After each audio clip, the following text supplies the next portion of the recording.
This podcast is sponsored by Demode Records. Welcome to a Fish Out of Water podcast. This is your host, Richard Wright. Today, we are interviewing Richard Wright. This is part 1 of 3 of this podcast. Hi, I'm Richard Wright. I'm really currently retired, although I'm a part-time author. I used to work for the European Union. I worked there for 33 years, and I worked subsequently for 5 years for UNRWA, the United Nations Agency for Palestine Refugees in New York. Essentially spent most of my life on working in diplomacy and international affairs. I was the EU ambassador in Russia, also on the committee, the Political Security Committee, which prepared EU foreign ministers meetings for about 5 or 6 years as well. So very interesting life, and I'm looking forward to our conversation. Richard, what do you feel you achieved in 5 years as someone who's running UNRWA?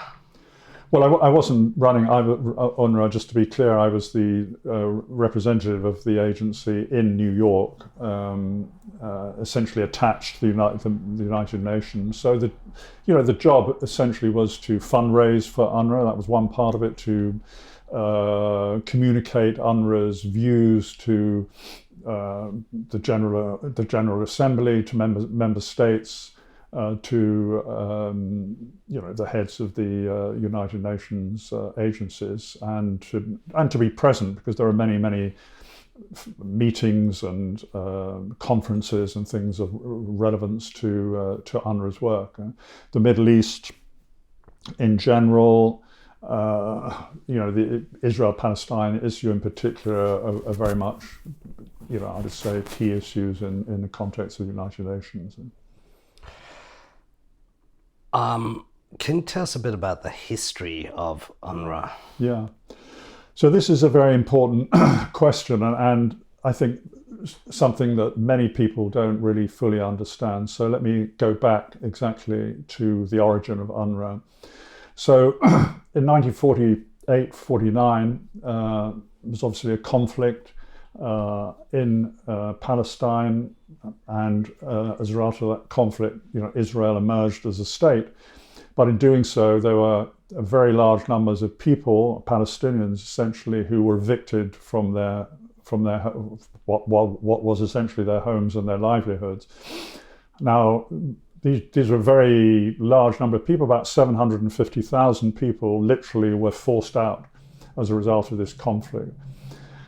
Now, this created an immediate humanitarian problem and led to the creation of UNRWA, the United Nations Relief and Works Agency for Palestine Refugees, to give it its correct title.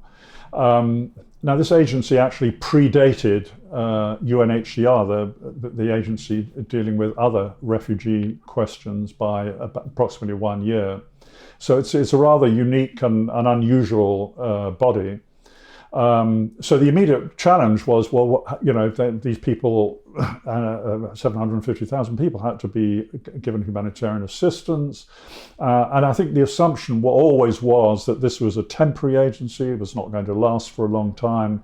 It was just there to, help and provide services for the people who've left, who've been forced out, until they were able to return home. But of course, that's never happened. And this 750,000 people was spread over 5 areas: the Gaza, the West Bank, Lebanon, Jordan, and Syria, and which is still the case, with the largest number in Jordan, and also very large numbers in Gaza and the West Bank, and smaller numbers in Lebanon, and a fairly sizable population in Syria. But of course, the 750,000 people who were initially expelled are now roughly 6.5 million. This is the size of the population of Norway. So if you imagine, it's if you like, a group of people without a state.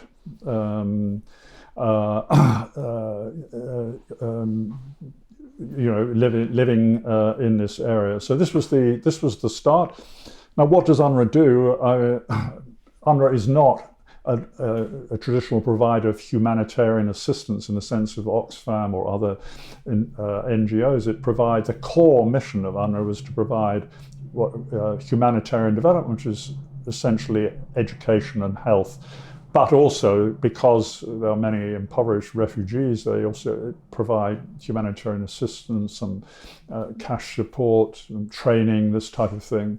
But the bulk of it, the core of it today is education and health, which eats up approximately, if I recall, about 90% of the UNRWA budget.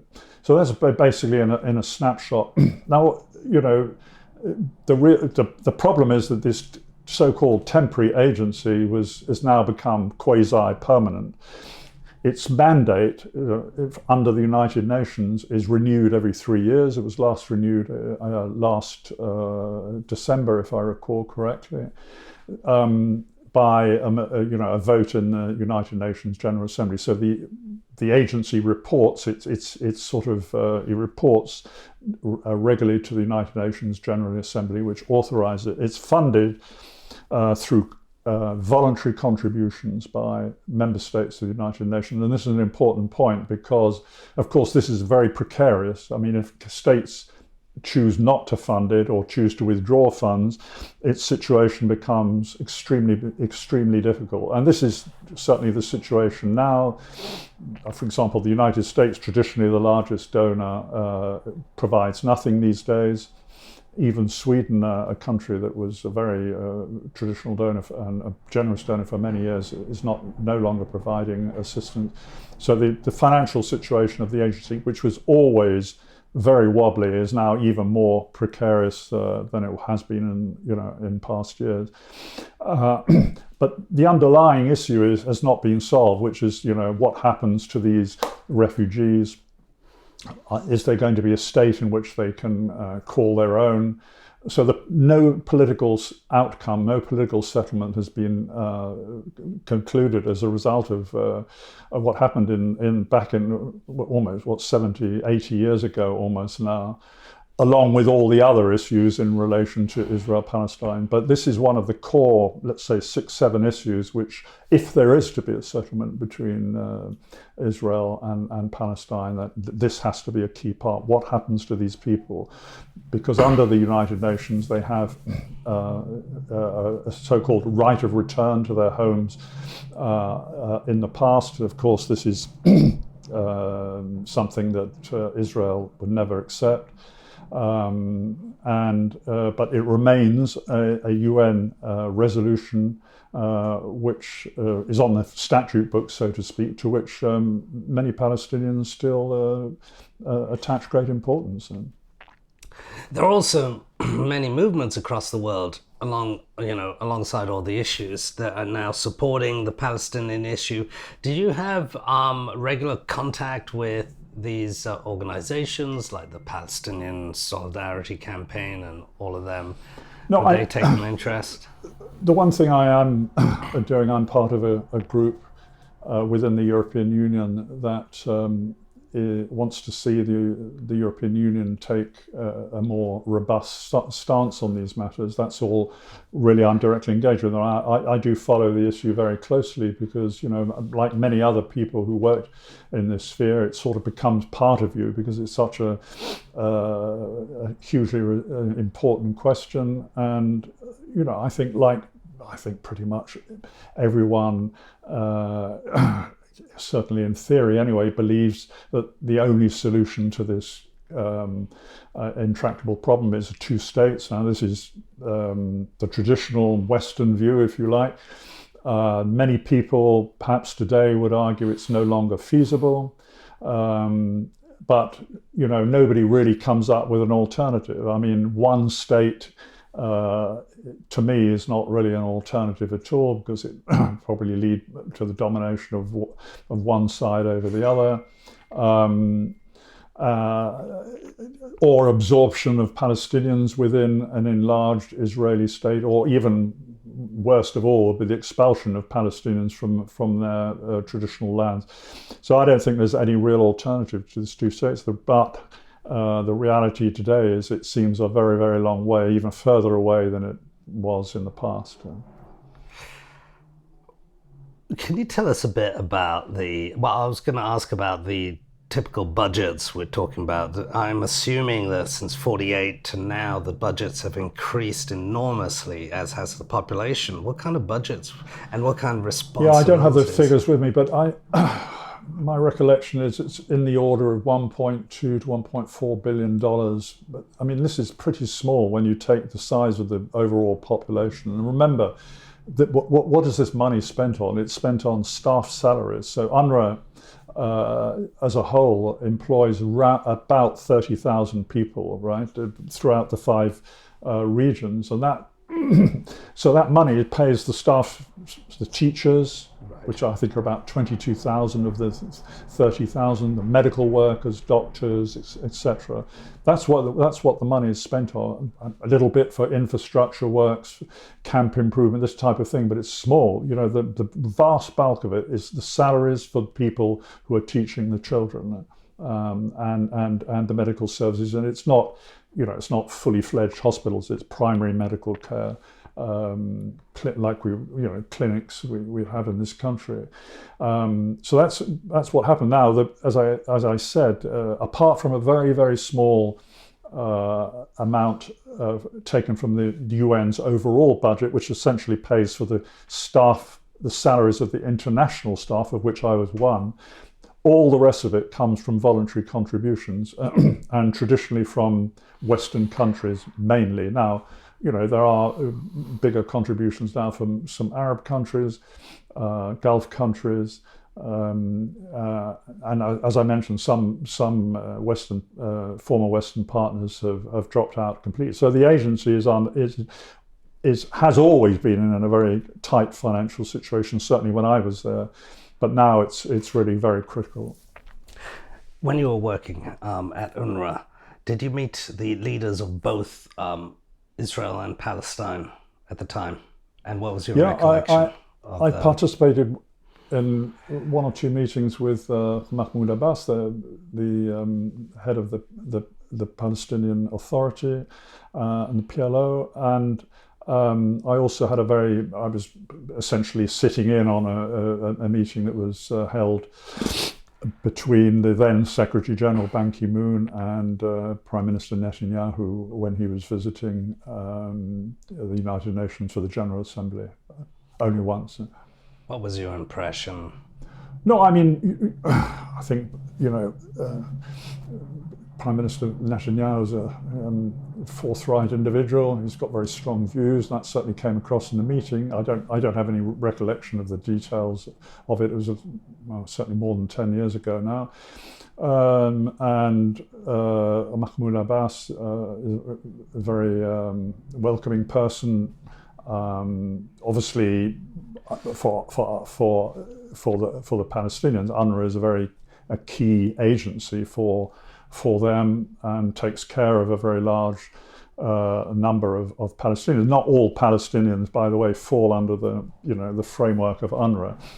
The criterion in the past was, or the criterion is you had to have lost home and livelihood as a result of the conflict in 48, 49, and subsequent descendants, and this has always been a controversial point amongst certain Israeli commentators who say, well, these people are not refugees at all, but they are under international law, and they are under the rules which UNRWA operates. So you don't cease becoming a refugee if the refugee status of your family or your parents is unchanged. And this is the same for UNHCR, which deals with all the other refugee situations in the world. The difference being that UNHCR actually has a mandate to try and find solutions to the problems of the refugees. The distinguishing feature of UNRWA, which came before UNHCR, is that it has no so-called political mandate. It's not UNRWA's job to try and find a solution to the problem of all these refugees. That's part of the political process, one of many sort of intractable issues that have yet to be solved. So that was a distinguishing factor. Did you manage to go on the ground? Did you visit all the refugee camps? Did you visit Israel? Did you listen to other people's opinions? Did your views change? Could you do anything, or did you have to focus on the remit of the agency? Did you have any influence on a personal level? No, I think I think being realistic, you had to focus on the remit of the agency. But I did go. I was in Gaza 3 or 4 times. Last time was about 2016, so more than 10 years ago. And I visited also Syria. I mean, in the fairly early days of the Syrian civil war, where the Palestinian communities were refugee communities were quite badly impacted. And also, I've been to all the areas. Probably the area where the Palestine refugees are least well treated has been in the Lebanon. Where, frankly speaking, they're not as well integrated, and there's a lot of tensions there. I think one's ability as a member of, reasonably senior member of the UNRWA to have an individual impact is somewhat limited. I mean, our main goal, as I said, certainly from where I was in New York, was to fundraise, to support UNRWA, to make sure that issues affecting the United Nations, that they took into account UNRWA's views. What was your impression on the ground? Did you speak to the locals? Did you speak to the locals when you were in? Course, yeah. What did they tell you? Well, do you remember any stories? No, I think, look, I mean, just to speak about Gaza, I have to say I was generally very impressed with the quality of the schooling that UNRWA was providing. That's just schooling up to about age 15, 16 or so, and certainly a very strong willingness on the part of children to learn. Now, children in Gaza, the frontiers are not open there. They're basically consigned to where this small area of a geographical area where they were living. But there was a very strong commitment, and also in providing health service. So people got on with their lives. People are going to do this wherever they are. They make the best of it. But it's, they're essentially very poor. Now I met also, there was some travel scholarships for Palestinian refugees who came to New York to learn things. For example, journalists. And I certainly I met a lot of people in refugee camps and talk to them and try to listen to where their problems. But I mean, one overriding, pervading image is that most of them are very extremely poor. They sort of live, many of them, hand to mouth, but they do give great importance to education for the children, and I think this is borne out by the very good evaluation of UNRWA education programs, which follows the Palestinian ones. And in addition, UNRWA has provided human rights training as part of this. So I mean, those are some of the pressures. But I mean, I think for people, let's say, who went to Gaza now has obviously been very largely destroyed, so the situation's far worse. But I mean, the will to live, the desire to learn, the desire to hopefully have a better life one day, I think is very strong in the Palestinian communities. On both sides, did you encounter extremist sort of ideological aggression on the Israeli side or on the Palestinian side? Not really, no, because that wasn't part of my mandate. But I didn't do that on either side. So I never met any people from Hamas, for example, or from say more right-wing groups in Israel. I mean, those official UNRWA staff on the ground in Gaza also have very limited contacts, but have to have some contacts nonetheless with administrative authorities in order to be able to carry out their work. For example, pay electricity bills or fix roads or whatever. But UNRWA is not a political organisation, and was steered very carefully and clear from